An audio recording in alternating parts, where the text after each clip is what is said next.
ஆலயா cotton trending வேட்டிகள் ஷர்ட்டுகள்.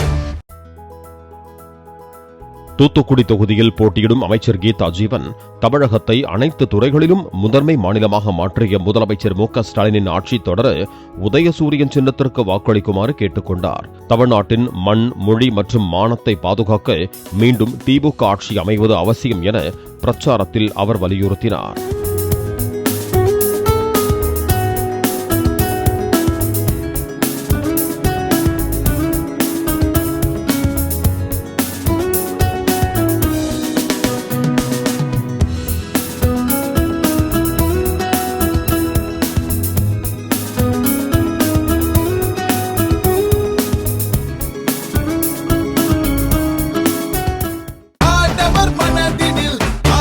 ஆலயா cotton trending வேட்டிகள் ஷர்ட்டுகள்.